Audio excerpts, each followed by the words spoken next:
Well students, आज हम बात करेंगे सॉलिड सॉल्यूशंस की और उसमें भी स्पेसिफिकली सॉलिड इन सॉलिड की।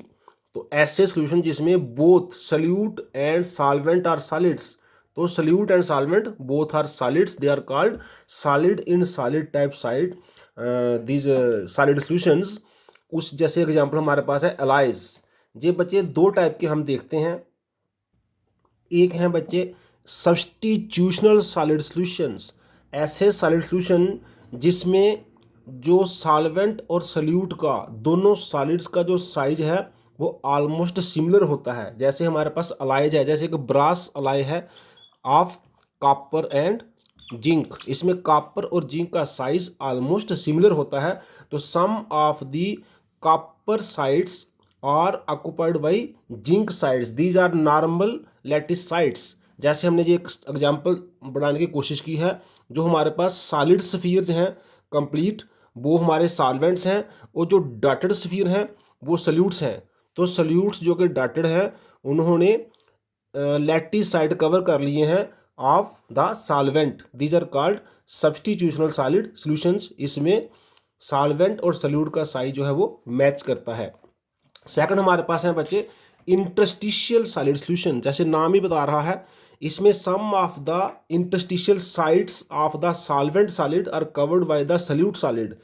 जो सल्यूट सॉलिड होता है वो वेरी स्मॉल साइज का होता है, वो सॉल्वेंट सॉलिड की जो इंटरस्टिशियल पोजीशन जो होती हैं वहाँ कवर कर लेता है। जैसे एक एग्जांपल है हमारे पास टंगस्टन कार्बाइड्स, उसमें टंगस्टन जो हमारी मेटल है उसके बीच में जो स्पेसेज रह जाते हैं जिनको हम वाइड्स या इंटरस्टिशियल बोलते हैं, वहाँ पे कार्बन जो है अपनी जगह बना लेता है और वो बन जाता है इंटरस्टिशियल सॉलिड सॉल्यूशन। ऐसे हमारे पास स्टील एग्जांपल है, स्टील में आयरन जो हमारा सॉल्वेंट होता है और उसके जो इंटरस्टिशियल साइड है वो भी कार्बन कवर कर लेता है।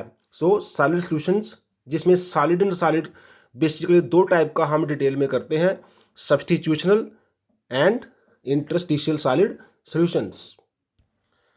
बच्चे इसके साथ हम जो कल हमने हेनरीज लॉ किया था उसमें हम एक एप्लीकेशन को रिपीट करना चाहेंगे। In the deep sea diving क्या होता है, both nitrogen and oxygen will dissolve considerably in the blood and other body fluids. Oxygen is used up for metabolism as we know, but due to high partial pressure and greater solubility of nitrogen will remain dissolved and will form bubbles when the diver comes to the atmospheric pressure.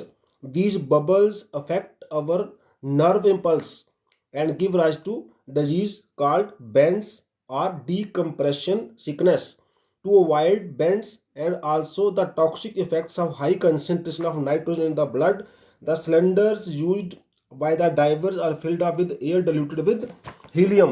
तो basically उस cylinder में हमारे पास helium की जो concentration है approximately 11.7% होती है, nitrogen 56.2% और ऑक्सीजन 32.1%। ऐसा इसलिए क्योंकि नाइट्रोजन की कंसेंट्रेशन नॉर्मल एयर में बहुत ज़्यादा है, एज वी नो 78% के करीब होती है।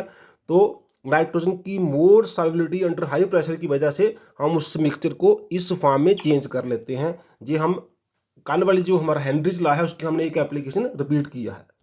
Next let us talk about the term vapour pressure. जैसा कि हमने ये पिछले 11th क्लास में यूनिट 5 जो है स्टेट्स ऑफ मैटर वहाँ पढ़ा हुआ है, vapour pressure of a liquid is the pressure exerted by the vapors of that liquid when they are in equilibrium with the liquid। Liquid के जो वेपर हैं और लिक्विड खुद है उनके बीच में इक्विलिब्रियम आने चाहिए। जैसे हमने जो सिंपल एक्सपेरिमेंट लास्ट ईयर किया हुआ है, अगर हम किसी एक थर्मोस्टेट में कोई लिक्विड रखते हैं और उसके साथ एक मानोमीटर लगाते हैं जिसमें हमने मर्क्यूरी फिल किया होता है, और हम इसको पहले इवैक्यूएट कर लेते हैं। जब इसमें लिक्विड डाला जाएगा बच्चे तो लिक्विड विल फॉर्म वेपर्स। जैसे वेपर राइज करेंगे तो क्या होगा, जैसे इसमें पहले दोनों लिम्स में हमने मर्क्यूरी रखा होता है जिनका जो लेवल है वो दोनों में सेम होता है, जब कोई प्रेशर नहीं है वहाँ पर।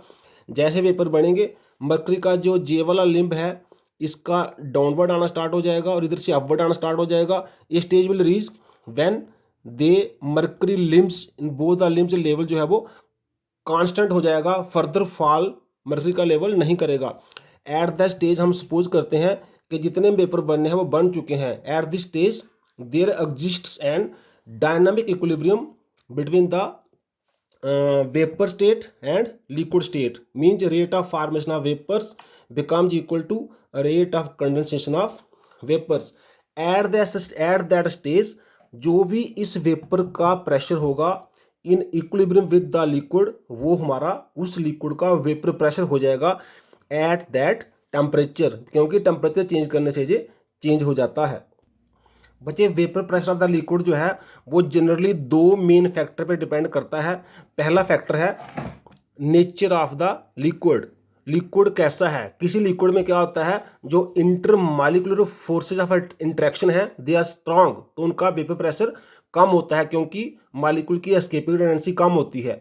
और जिस लिक्विड में intermolecular forces of interaction are weak उसका वेपर प्रेशर ज़्यादा हो जाता है क्योंकि उसकी इंटरमॉलिक्यूलर इंटरेक्शन कमज़ोर है और वो ज़्यादा एस्केप करता है। जैसे अगर हम एग्जांपल लें इथेनॉल,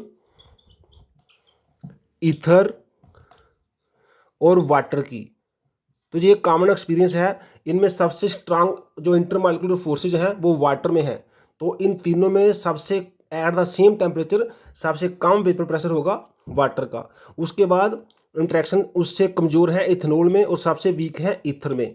सो इन तीनों में ether will have highest vapour pressure and water will have lowest vapor pressure at the same temperature because ether has weakest intermolecular force of interaction in these and water has strongest। Next factor है जिस पर vapour pressure depend करता है temperature.